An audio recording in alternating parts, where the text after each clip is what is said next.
자, 안녕하세요. 안녕하세요. 이런, 하이! 반갑습니다. 상당히 속상합니다. 제가 5교시, 6교시, 7교시, 8교시를 할애해서 영상을 찍었는데 마지막 8교시 영상이 소리가 안 들어갔어요. 그래서 보시면은 진짜 저 진짜 거짓말하는 게 아니고 속상해요. 뭐 어떡하겠어요. 다시 찍어야지. 대기 5강에 3점 보이십니까? 아까 우리 몇 번까지 찍었는지도 기억이 안 나네요. 9번까지 제가 찍고 10번부터 이렇게 또 열심히 찍었었는데 목도 막 찢어져 가는데 막 20번까지 겨우겨우 찍었는데 날아갔습니다. 어떡하게 뭐 다시 찍어야지. 그죠? 뭐 열심히 해야죠. 네. 여러분을 위해 진짜 이거 뭐 제가 추가로 뭐 돈 받고 하는 것도 아니고 진짜 그냥 여러분을 위해서 찍는 거죠.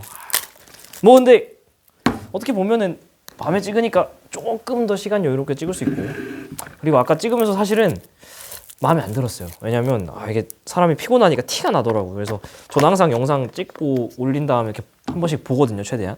근데 표정이 별로 안 좋더라고요. 하긴 오늘 뭐 정규 수업도 막 오전에 하고 영상도 오전에도 찍고 막 그러고 했는데, 사람이 뭐 제가 에너제틱하지만 feeling so energetic 하지만 이 노래 모르나? 원어원 이제 모르죠, 여러분? 저 이제 늙은이여가지고. 그래서 에너지가 좀 없었는데 지금은 다시 또 밥도 저녁도 든든하게 먹고 이렇게 했으니까 다시 가봐야죠. 그죠? 이게 94쪽. 진짜 이번에도 안 들어가면 저 지금 엉엉 울 거예요. 뭐 어떻게 그냥 어쩔 수 없는 거죠. 94쪽. 진짜 이게 한 30번 찍으면 한 번 정도는 이런 실수를 하더라고요. 진짜 찐 마지막 확인. 마이크 켜졌다. 자, 마이크 켜졌다. 웁니다. 나 이번에도 꺼지면 진짜 울 거야. 가겠습니다. 자, 10번. 맞지? 10번부터 하는 게. 네, 10번부터 하겠습니다. 그림 가는 어느 날 우리나라 부근의 등압선 분포랑 12시간 누적 강수량을 보시면, 강수량이 진한 쪽이 강수가 많았다라는 거죠. 보니까 여기에 지금 강수가 쫙 깔려 있는 거 보이고 있습니다. 우리나라에서요, 이거는 좀 여러분이 메모해 놓으시면 좋을 텐데, 우리나라에서 이렇게 동서 방향으로, 엄밀히 말하면 뭐 서동 방향인데 어쨌든 동서 가로 방향으로 강수가 있다라는 건 뭐가 있다는 거죠. 그죠? 구름이 있고, 그래서 강수가 이렇게 동서 방향, 서동 방향으로 가로로 있는 경우에는 얘는요, 장마전선이 거의 99%입니다. 장마전선일 확률이 거의 99%. 물론 장마전선이 동서 방향으로만 생기진 않아요. 약간 이렇게 기울어져서 생기기도 하는데, 어쨌든 간에 뭔가 이렇게 가로지르는 듯한 구름띠가 보인다면 지구과학 원수준에선 여러분이 그냥 장마전선이라고 99% 확신하고 보셔도 됩니다.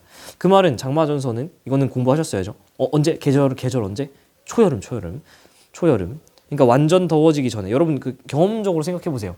비 겁나 막 내리는 장마 시즌 있는 다음에 그 다음에 엄청 무더워지잖아요. 그래서 얘는 초여름에 장마전선이 이렇게 왔다가, 이거는 왜 생긴다? 아래쪽 그러니까 저희도 쪽에 북태평양 기단과 고위도 쪽에는 오호츠크의 기단이 힘싸움을 하면서 생기죠. 그래서 좀 이따 합시다. 그래서 어쨌든 이 둘이 싸우는데 결국엔 누가 이기죠? 여름이 되잖아요. 초여름 다음에 여름을 지배하는 나는야 여름의 왕자, 이 노래도 모르겠지? 북태평양 고기압이 이기기 때문에 결국에는 이 장마전선은 북태평양의 오츠케를 북쪽으로 밀어내면서 끝나게 됩니다. 그래서 장마전선은 나중에 점점 이것까지 적어놓으세요. 다 개념 공부긴 한데 개념에서 말씀드렸죠. 북상하면서 소멸합니다. 북상 후 소멸합니다. 어쨌든 조금 더 우리가 엄밀하게 공부를 하면요, 장마전선뿐만 아니라 그 전선이 있을 때 강수구역은 여러분이 언제나 체크를 하셔야 되는데, 심플하게 한 줄 요약하면 찬 공기 쪽에 강수가 생기죠. 왜냐하면 다 개념에서 말씀드렸지만 찬 공기 쪽에 경사가 생겨서 찬 공기 쪽 위에 전선면이 생기고, 그걸 타고 올라가서 찬 공기 쪽 위에 구름이 생기고, 그러니까 찬 공기 쪽에 비가 내리게 됩니다. 그래서 장마전선을 딱 봤을 때 정체전선이죠. 대표적인 정체전선의 예시가 장마전선인데, 강수구역이 이렇게 있다면 전선 요 아래쪽에 그려줘야 된다는 거죠. 그래야 전선을 기준으로 찬 공기가 있는 고위도 지역에 강수구역이 형성되기 때문에. 됐죠? 얘는 개념 공부니까 잘하고 오셔야 돼요. 조금 더 엄밀하게 여기를 분석을 해보면 강수구역이 지금 이렇게 체크되어 있는 걸 통해서 전선을 그려주세요 하면은 이 아래쪽에 이렇게 그려줘야 된다는 거죠.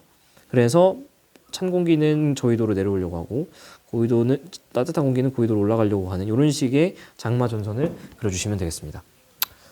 그래서 가볼까요? 장마 전선의 위치는 30도 N에 가깝느냐? 그쵸? 30도 N에 가깝죠. 40도 N은 여기 있습니다. 어림도 없습니다. 그죠? 강수가 이쪽 라인에는 없죠. 가시 영상에서 가시 영상 제발 제가 위성 영상 보라고 말씀드렸습니다. 개념 영상 뭐 보는 거냐면 두께를 보고 싶은 거죠. 구름의 두께. A가 어둡게 보이느냐? A는 아무것도 아닌 지점이죠. 근데 B 같은 경우는 장마전선이 걸쳐 있는 위쪽에 있습니다. 그러니까 여기는 구름이 많아서 강수도 많이 있는 지역이기 때문에 여기에는 구름의 두께가 상당히 좀 두껍겠죠. 두께가 두꺼우면은 가시 영상에서는 밝게 보입니다. 그러니까 B가 밝게 보이니까 A는 어둡게 보이는 거 정답. B에서는 하강 기류가 우세하냐? B는 방금 말씀드렸던 것처럼 구름과 강수가 우세한 지역입니다. 그러면은 당연히 하강 기류보다는 저기압이기 때문에 상승 기류가 우세하겠죠. 답은 3번. 다시 가보자. 11번 그리고 12번 각각 5번, 1번이죠. 가자. 5번. 11번. 어느 해 우리나라 주변을 통과한 서른한 태풍의 경로인데요. 시간 간격은 일정하게 찍은 겁니다. 봤더니 대충 우리는 배경지식으로 알고 있죠. 위도 30도 라인에서 무역풍과 편서풍, 무역풍과 편서풍 바람 방향이 바뀌기 때문에 태풍이 진행할 때 이렇게 휘어가는 이걸 뭐라 그런다? 무슨 경로? 세 글자. 포, 물, 선 경로를 그린다라는 건 배경지식으로 알고 계셔야 되고 하나 더. 방향이 이렇게 가다가 샥 바뀌는 이 지점을 뭐라 그런다? 방향이 전환되는 지점이다. 그래서 전향점, 방향이 전환되는 지점이다. 이 전향점과 전향력은 아무런 관련이 없습니다. 그냥 전향이라는 말이 동일하게 들어갈 뿐 방향이 전환된다는 의미로. 그래서 그냥 여기까지 설명드리고 가겠습니다. 봤더니 제가 북태평양 고기압의 세력과 태풍을 묶고 있을 때 개념 공부를 열심히 하신 분이면 딱 이게 떠올라야 됩니다. 뭐였죠? 태풍의 궤적 말씀드릴 때 이동 경로 이 왼쪽 아래에 있는 거 피규노트 42쪽에 북태평양 고기압의 세력이 강할 때는 태풍의 이동 경로가 서쪽으로 치우칠 수 있다. 왜냐면 남동부 쪽에 북태평양 고기압이 있으니까 얘가 세면은 얘를 뚫고 오지 못하고 이렇게 돌아가는 거죠. 그래서 실제로 6월 한여름 같은 경우는 북태평양 고기압이 쫙 있으니까 타고 이렇게 올라가는 서쪽으로 밀려난 모습을 볼 수 있습니다. 지금 보시면은 태풍 가가 이렇게 서쪽으로 더 밀려났죠. 얘에 비해서. 그래서 가가 더 세력이 강하다는 거 체크해 주시면 되고 제주도가 태풍 A의 영향을 받는 동안 A니까 여기 보시고 제주도는 당연히 위치 아셔야 됩니다. 여기 있죠. 그래서 여기서는 태풍의 진행 방향의 오른쪽이니까 시계 방향의 풍향 변화가 일어날 거라는 거. 이건 개념 공부고 B의 평균 이동 속력은 전향점 부근이 느리다. 여기 전향점이라는 용어 나오죠. 그래서 태풍 B의 평균 이동속 전향점 부근은 정확히 찍을 수는 없지만 대충 요 정도 되겠죠. 근데 같은 시간 간격으로 찍었는데 여기서 뭔가 여러 번 찍힌다라는 건 여기서 시간은 엄청나게 흘렀는데 이동은 별로 못했다라는 거죠. 그 말은 속도가 느리다라는 말이랑 똑같기 때문에 이동 속도가 평균 이동 속력은 느리다 정답. 12번 가겠습니다. 태풍이 우리나라를 통과하는데 어느 관측소에서 관측한 여러 가지 자료다. 자, 이거 제가 문제 푸는 팁 영상으로도 또 올려드렸는데 이 순서대로 보시면 거의 다 풀려요. 점들의 나열이 풍향 자료이기 때문에 점들의 나열을 먼저 해석해서 풍향 변화가 시계로 일어나냐 반시계로 일어나냐 찾아요. 그건 무슨 뜻이냐면 내가 진행 방향에 오른쪽에 있었냐 왼쪽에 있었냐를 알려주는 아주 중요한 정보죠. 그러면 점들의 나열 해결되고 그 다음에 주로 항상 그런 건 아닌데 주로 연속적으로 감소했다가 증가하는 그림이 나오는데 걔가 기압 자료입니다. 왜냐하면 열대 저기압이든 온대 저기압이든 저기압이 우리한테 다가오면은 관측소에서는 기압이 줄었다가 빠져나가면 다시 기압이 늘거든요. 그래서 기압 자료를 찾고 풍향과 기압 제껴주면은 웬만한 자료들이 거의 다 몇 개 안 남을 거예요. 많으면 2개, 작으면 보통은 하나. 걔를 활용해서 상황 해석을 좀 더 디테일하게 해주시면 된다. 봤더니 풍향 자료가 이 점들의 나열이 있죠. 그러니까 얘 먼저 보시는 거예요. 지금 점들이 뭐냐면 풍향 자료이기 때문에 이 왼쪽에 있는 축을 보셔야 되는데요. 처음에 시간의 흐름은 이렇게 되는 거죠. 시간의 흐름은 이렇게 되는 건데 타임. 처음에는 여러분 책 보세요. 거의 동풍가량의 바람이 불었습니다. 내가 이렇게 서 있는데 동풍은 동쪽에서 불어오는 바람이니까 이런 식으로 불었던 거죠. 근데 애가 점점 북동풍 쪽으로 바뀌었죠. 그러니까 북동 쪽에서 이렇게 바뀌었습니다. 그러다가 북풍이 막 불었어요. 그러니까 이렇게 바뀌었습니다. 그죠? 그랬다가 서풍가량으로 바꿨죠. 그러니까 이제 그 다음에 4번 이 숫자를 쓰는 게 나중에 여러분이 안 헷갈려요. 그래서 1번, 2번, 3번, 4번 쪽으로 이렇게 돌리면 풍향 변화는 어떻게 되는 거죠? 반시계라는 거죠. 이 말은 내가 진행 방향에 태풍이 이런 식으로 지나간 거죠. 진행 방향의 왼쪽에 있었다는 거고 안전 반원에 있었다는 것까지도 알 수 있습니다. 그래서 가볼까요?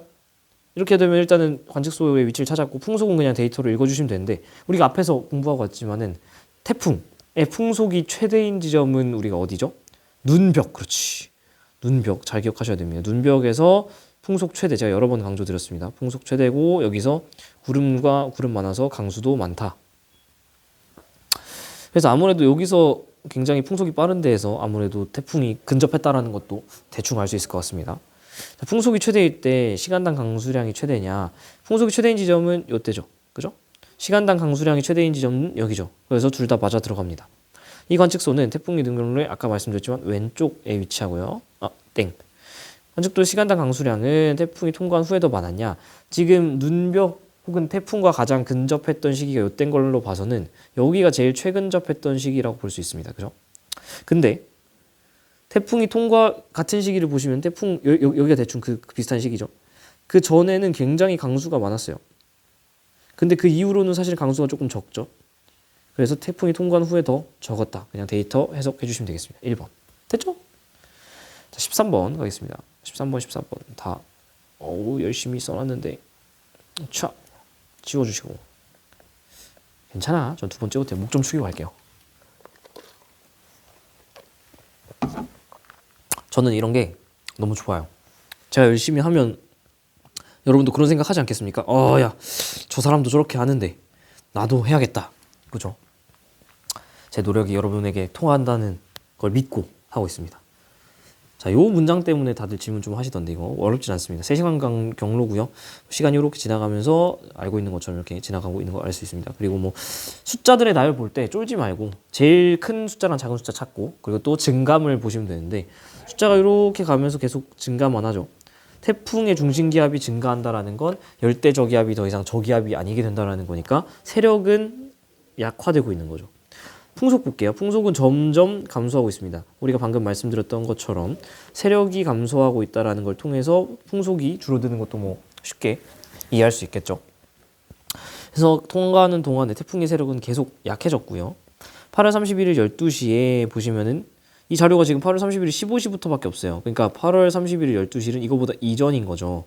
이때 태풍의 최대 풍속을 물어봤는데 36이면은 여기 딱 바로 처음 시작이잖아요. 얘보다 빨랐냐를 물어보는 거는 어떻게 할 수 있냐면 기본적으로 아마 대부분 이렇게 풀었겠죠. 연속적으로 세력이 감소하고 있으니 거꾸로 올라가면 세력은 컸었겠지. 그러니까 최대 풍속이 36보다 컸을 거야 라고 해서 푸신 분들 뭐 제대로 푼 거긴 합니다. 근데 얘를 좀 더 엄밀하게 풀려고 이 문장을 준 겁니다. 뭔 얘기냐면 8월 31일부터는 이 지금 묻고 있는 8월 31일보다도 앞쪽이죠. 저 앞에 8월 30일부터 해서 남해안의 수온이 26도씨보다 높았다라는 건 태풍의 생성 조건 뭐죠? 수온 27도씨 이상의 열대 해상. 근데 0도부터 5도는 좀 전향력이 약해서 힘들고 5도부터 한 25도 정도 생긴다. 다 개념으로 기억하고 계셔야 돼. 근데 어쨌든 거의 그 열대 해상에 버금갈 정도로 수온이 남해가 높았다라는 거, 이 관측 결과 이전에부터. 그 말은 이 이전부터 지금 이전에 세력이 셌어요라는 말을 사실 돌려 말하고 있는 거다. 근데 보통 사실은 전 문장 안 줘도 푸는데 전혀 지장은 없긴 합니다. 그리고 A 지역에서 여기죠. 9월 1일 0시에 9월 0시 자료 보시면 980이죠. 위치는 또 여기죠. 여기에서 이 지점 이 딱 태풍 여기서 잰 기압이 980이라는 거잖아요. 그러면 여기서 조금 떨어져 있는 A 지역에서는 얘보단 당연히 높았겠죠. 열대 저기압 중심에서 기압이 제일 낮고 벗어나면 기압이 증가할 수밖에 없습니다. 자, 14번 어느 날 우리나라를 통과한 태풍 이동 경로인데 뭐 일부만 보여주고 있죠. 우리나라 어디야? 남해안 어딘 것 같은데요. 우리나라 이런 식으로 생겨 먹었나 봐. 그렇죠? A, B에서 9월 5일 15시부터 9월 5일 18시부터 5일 18시부터 6일 12, 16시, 6일 16시까지 관측한 기압 변화입니다. 제가 아까 말씀드렸다시피 기압은 연속적으로 감소하고 연속적으로 증가한다 했죠. 그래서 뷰 나빠 이런 식으로 연속적으로 증가하는 그래프는 어렵지 않을 것 같습니다. 자, 요 가자료를 딱 보고서 저는 여러 가지 분석이 가능하다고 보는데 이동 방향이 이렇게 되기 때문에 일단은 이동 방향을 기준으로 해서 A는 우측에 있으니까 시계 방향의 풍향 변화가 일어날 거고 위험 반원에 위치하겠죠. 이에 비해서 B 같은 경우는 왼쪽에 있으니까 반시계 방향의 풍향 변화가 있을 거고요. 얘는 안전 반원에 해당할 겁니다. 뭐 저는 사실 여러 가지 해석을 더 가능하다고 보는데 일단 여기까지만 하고 스탑할게요. 아까 더 많이 했더니 괜히 복잡해지는 것 같아서. 그래서 기억은 지금 태풍은 이렇게 포물선 경로로 저위도에서 고위도로 가잖아요. 에너지를 전달하는 게 목적이니까 과잉 지역에서 부족 지역으로 올라가는 거죠. 근데 당연히 올라가면서 먼저 만나는 거는 A일 거고 나중에 만나는 게 B겠죠. 그래서 나자료랑 같이 보시면 슉 떨어지긴 떨어지는데 제일 먼저 최소를 찍은 지역, 즉 먼저 근접했으니까 먼저 최소를 찍었겠죠. 먼저 최소라는 말은 먼저 근접이라는 뜻일 테니까 이게 어디겠어요? 이 T1이 되는 거죠. 그리고 그 다음에 조금 후에서야 최저 기압을 찍는 거는 여기가 이제 헷갈리니까 여기 이제 T2가 되는 거죠. 그러니까 미안, B가 되는 거죠. A가 되고. 됐죠? Sorry, A죠. 그래서 기억은 A, B, 니은은 B 정답. A에서 관측 기간 동안 풍향은 시계 방향, A는 시계 방향 맞죠? 그리고 구름에서 방출되는 수문열의 양은 T1일 때가 많았냐? 자, 보시면은 T1과 T2의 또 큰 차이점이 뭐냐면 T1은 해양이고 T2는 대륙이죠. 근데 수문열, 은결열, 뭐 다른 말로 잡열이라고도 제가 표현해드렸던 이거는 바다에서 수증기를 막 끌어올릴 때 큽니다. 근데 지금 대륙에 있는 친구는 당연히 끌어올릴 바닷물이나 해양 물이 없기 때문에 이 잡열 자체는 해양 쪽에서 더 크겠죠. 그래서 T1 즉 A일 때가 더 크다가 정답이 되는 겁니다. 됐죠? 사실은 그냥 그림을 열심히 보시면 되는 문제였던 것 같아요. 가자. 15번 16번 2번 1번. 자, 그림은 어느 해 8월이면은 여름이죠. 우리나라니까 북반구 여름이라고 확실하게 얘기할 수 있겠죠.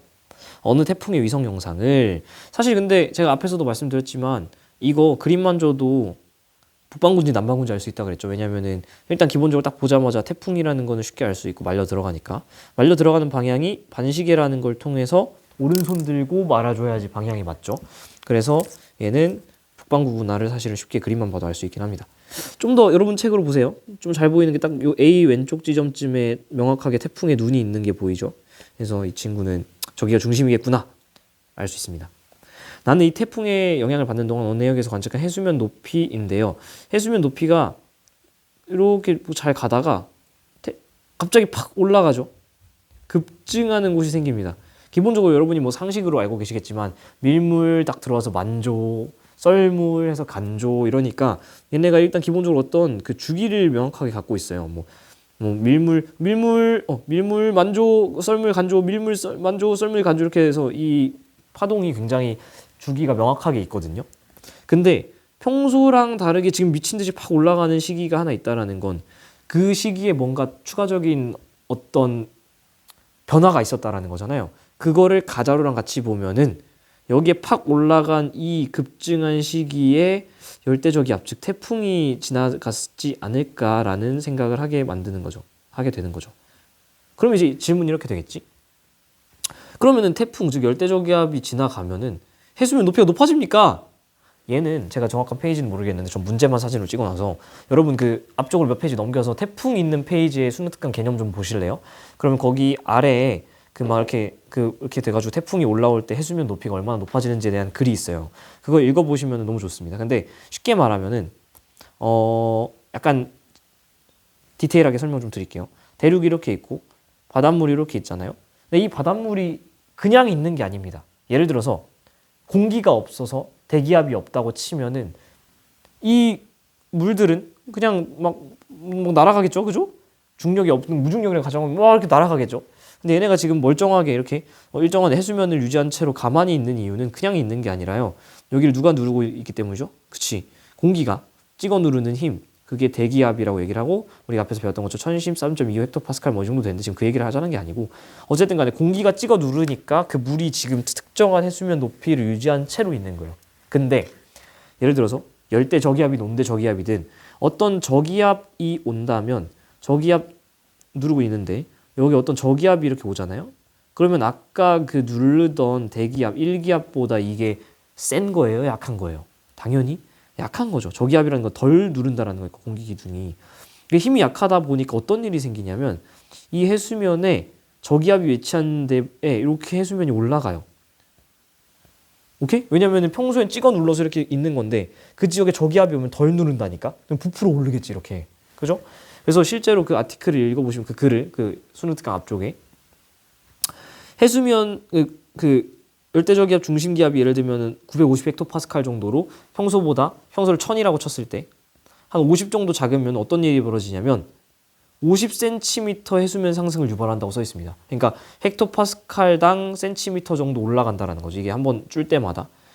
그래서 이 해수면이 저기압이 오면은 올라간다라는 게 되게 재밌는 사실이고 여러분이 이거 일상생활에서 또 들어봤을 만한 게 막 비가 오거나 이렇게 좀 저기압이 막 올 때 날씨가 꾸리꾸리할 때 화장실 하수구 냄새 막 많이 난다 이런 얘기를 한번 좀 들어봤을 것 같아요.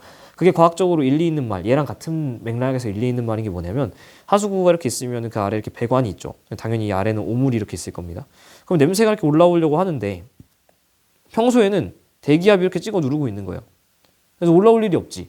근데 만약에 아까 말씀드린 것처럼 날씨가 좀 안 좋아. 여기 막 구름 끼고 이래서 저기압이야. 그러면 아까보다 얘가 힘이 좀 약해서 덜 누르겠죠. 그럼 아래쪽에서 이 하수구에서 올라오는 오물 냄새가 이렇게 기어 나올 수가 있는 겁니다. 덜 눌리니까. 그래서 실제로 과학적으로 일리 있는 말이에요. 그러면 항상 이 질문이 나와요. 선생님 그러면은 우리 할아버지 할머니께서 비 온다고 하면 막 아우 삭신이야 막 하시는데 그것도 이 기압차에 의한 건가요? 뭐 제가 생명을 잘 몰라서 네 그리고 제가 말을 줄이겠습니다. 저 잘 모르겠습니다. 근데 제가 발목 양쪽을 왼쪽은 수술 받고 오른쪽은 수술 받아야 되는데 안 받은 상태거든요. 확실히 좀 날씨가 꾸리꾸리하면 아프긴 한데 그게 그냥 제가 일하기 싫은 건지 잘은 모르겠어요. 자, 섹션 2로 넘어갑니다. 이러면 이제 무슨 질문이 나오냐면 선생님 그러니까 열대저기압 즉 뭐가 됐든 간에 저기압이 있으면 덜 찍어 누르니까 그만큼 해수면이 올라간다는 거죠. 근데 공부 열심히 하는 분들은 이런 질문을 합니다. 선생님, 제가 용승과 침강 파트를 공부를 할 때요. 저기압성 바람에 의한 표층 발산이 일어나면 해수면 높이가 낮아져서 아래에서 찬물이 올라온 용승이 있다고 배웠거든요. 맞죠? 근데 여기서는 해수면 높이가 저기압성 회전 때문에 낮아지는데요. 맞아요. 아니 근데 방금 저기압이 있으면 덜 눌리니까 해수면이 올라온다면서요. 맞아요. 근데 저기압성 회전을 하면 낮아진다면서요. 맞아요.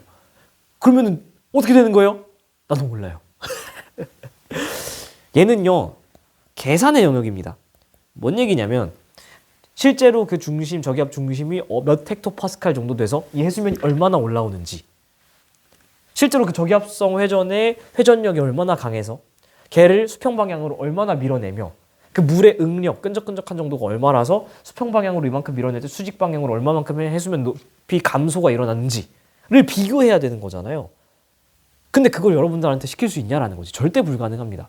그러니까 결국엔 궁극적으로 하고 싶은 말은 뭐냐면 실제 상황에선 둘이 다 작용을 합니다. 근데 여러분이 문제를 푸실 때는 예를 들어서 저기압 때문에 해수면 높이가 오히려 올라지가 않는 상황이라면 바람에 의한 영향을 고려하지 말라 뭐 이런 식으로 얘기를 한다거나 혹은 동일한 맥락에서 얘만 고려하길 바라면 바람의 영향만 표층 바람의 영향만 고려할 때라던가 조건을 줄 거라는 거예요. 얘네 둘이 동시에 작용하는 상황에서 높낮이의 변화를 절대 그냥 비교시킬 수는 없다. 이해되시죠? 갈게요. 가에서 풍속은 지점 A가 느리냐 지점 A가 느리냐 A가 눈에 더 가깝죠. 눈 벽에서 풍속 최대라고 했는데 그 A 지점이 아무래도 중심에서 더 가깝습니다.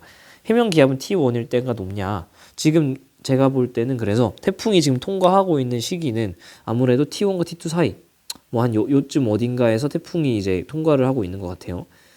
그 말은 해면 기압은 T1일 때 좀 더 엄밀하게 얘기를 하면 태풍이 위치한 건 이 T2쯤이겠죠. 그래서 T2일 때가 기압이 최저니까 T1일 때는 얘보다는 좀 높겠죠. 그렇죠? 뭐야? A가 느린 게 아니죠. 죄송합니다. 기억 땡 니은 맞고. 아 봐봐 이런 조건을 준다라는 거죠. 바람 요건만 고려한다면 바람 요건만 고려한다는 건 뭐죠? 내가 지금 저기압 때문에 해수면 높이가 올라가는 거 생각하지 않는다면 이란 뜻이에요. 저 문장이 이렇게 읽혀야 됩니다.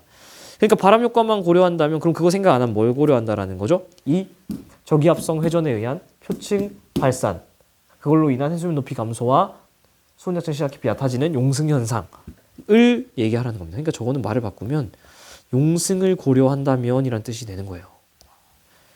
물론 중간에 많은 설명이 생략된 거 제가 말로 대신했어요. 근데 지금 묻고 싶은 거는 용승이 일어난 거 너 알아? 라는 겁니다. 저기압성 회전이 왔을 때. 그러면은 태풍이 지나간 T2 이후에는 용승 때문에 해수의 온도가 낮아졌겠죠. 심층 차내에서 올라왔으니까. 그래서 표층 수온은 T3일 때가 높을 게 아니고 낮겠습니다. 용승이 일어났기 때문에. 그러니까 사실 얘는 대기 문제처럼 보이지만 뒤쪽에 있는 대기와 해양의 상호작용에 있는 에크만 수송을 통한 저기압성 회전의 표층 해수 발산까지 알고 계셔야 풀 수 있는 부분이다.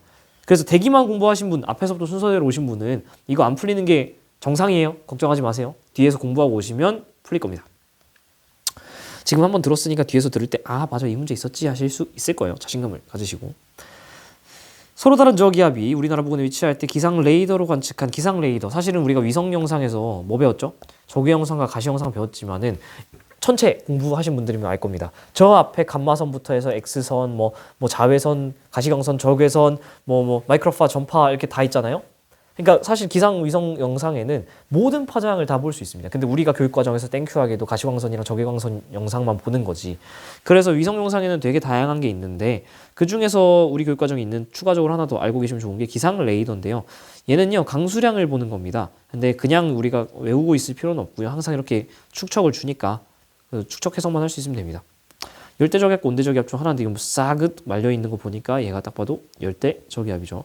얘가 그렇게 뭔가 띠처럼 제가 아까 말씀드렸지만 무조건 동서방향으로 미안합니다. 삭제. 온대저기압. 제가 갑자기 순간적으로 정체전선이랑 헷갈렸어요. 온대전선. 온대저기압. 재밌는 거는 여러분 이거 그림 보시면 알겠지만 여기 와 이거 명확하게 이게 뭡니까? 태풍의 눈이 명확하게 발달해 있는 거 볼 수 있습니다. 굉장히 이 친구는 지금 태풍의 눈이 명확한 걸 통해서 이게 명확하다는 건 세력이 굉장히 세다라는 거예요. 태풍이 애매하게 발달하면은 이렇게까지 태풍의 눈이 잘 안 보이거든요. 근데 여기 지금 엄청나게. 또 강수량은 어디에 많다 그랬냐면 눈벽에서 풍속 최대면서 구름도 많아서 비도 많이 내린다 했는데 보시면은 아마 요게 좀 여러분 책이랑 같이 보세요. 요게 좀 진하죠. 요게 요 정도가. 여기가 제가 볼 때 개인적인 생각으로는 여기가 눈벽인 것 같아요. 그러니까 여기서 굉장히 눈벽에서 풍속 최대 여러 번 강조하고 있어요. 풍속이 최대가 되고 또 구름도 굉장히 많고 그래서 비도 많이 내리고 이런 상황이라는 거. 눈벽이 뭔지 기억이 안 나시는 분들을 위해서 제가 그림 한 번 더 보여드리면 레이어드 케이크처럼 생겼죠. 그러니까 그 던킨 도너츠에서 파는 여러 겹으로 쌓여있는 커피빵 있잖아요. 그것처럼 생겼어요. 그래서 사실은 이렇게 여러 겹으로 있어서 이게 눈벽입니다. 태풍의 눈 바로 옆에 있는 촥 엄청난 구름벽.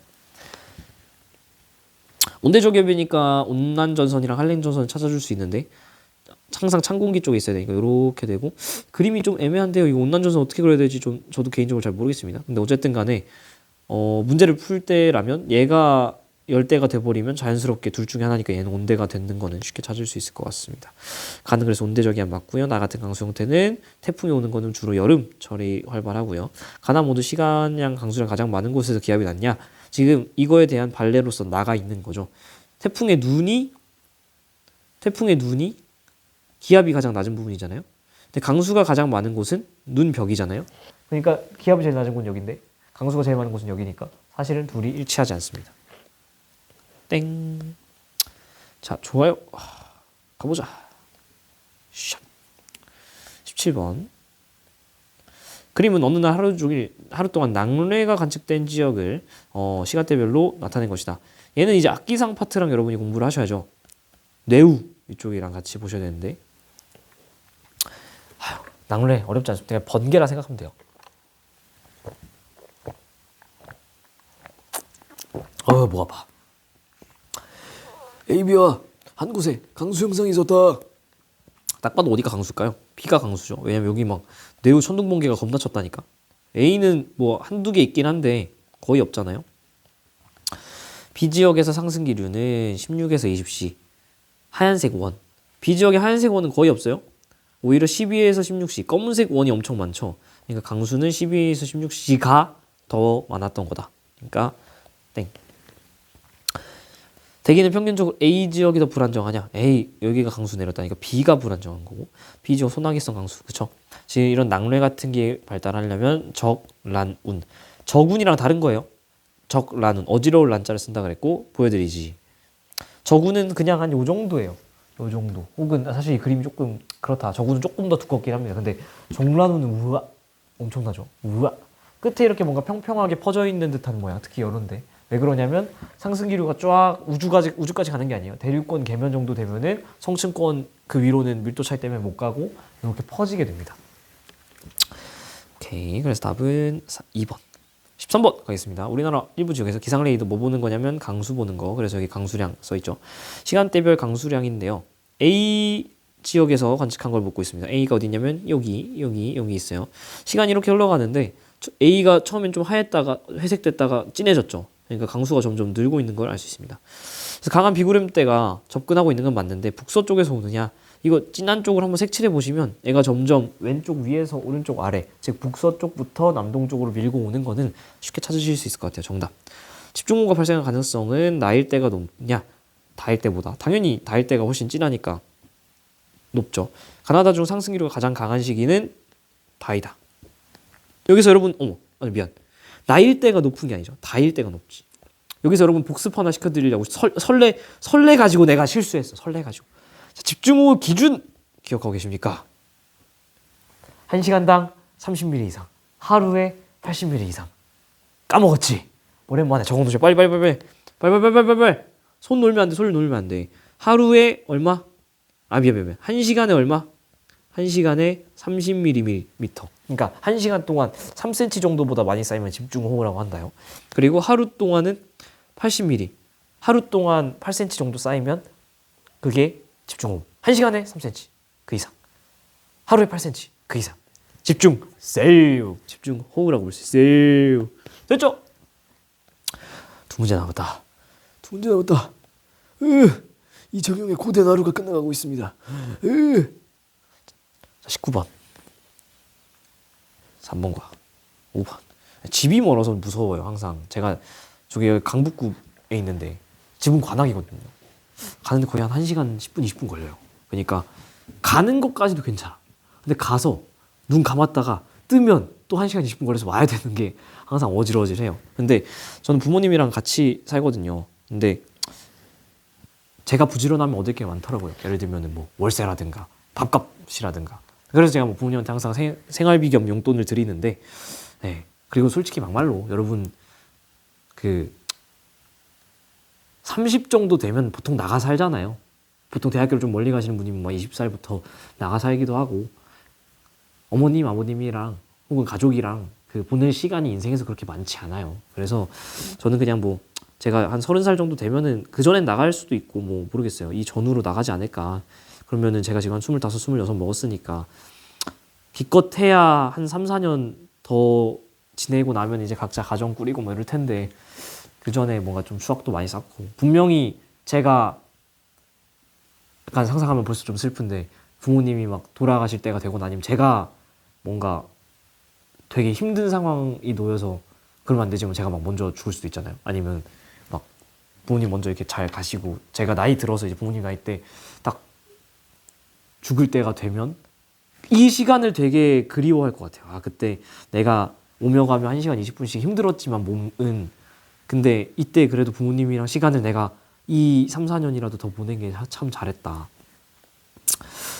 여러분이랑 저랑 나이 차이 별로 안 나요.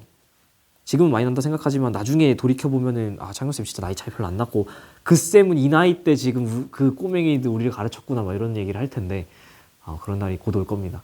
근데 제 나이쯤만 되면은 주변에 이제 식장을 갈 일이 많이 생겨요. 이제 식장이 당연히 결혼식장이면은 참 좋겠지만 결혼식도 많지만은 장례식장 갈 일이 참 많이 생기더라고요. 특히 짧게는 그 할아버지 할머니나 좀 친한 친구들은 막 이렇게 삼촌까지도 좀 갈 때도 있고 저는 근데 부모님 직장을 이제 슬슬 가기도 해요. 그러니까 25, 26인데 벌써 이제 부모님을 여의는 일들이 생기는 거죠.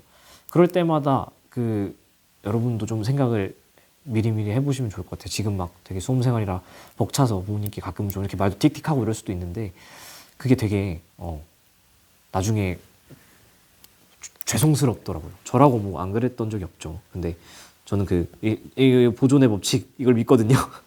지을 리을 쓰랄 보존의 법칙을 믿는데 저도 고등학생은 좀 괜찮았고 한 중학교 2학년부터 한 고등학교 1학년 혹은 뭐 초등학교 한 6학년쯤부터 해가지고 이때가 진짜 지랄이었어요. 진짜 제가 죄송한 마음에 지금 잘 열심히 하고 있습니다.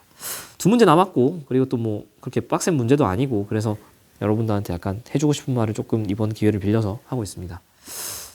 잘 생각해 보세요. 그리고 너무 고생하고 계십니다. 가죠. 오늘 6시 새벽이죠. 우리나라 주변의 지상 일기도고요. 기상 레이더니까 강수량을 보는 거고요. 네, 아니나 다를까 진한 쪽에 강수 많게 체크되고 있습니다. A, B 중에 하나에 우박을 내렸습니다.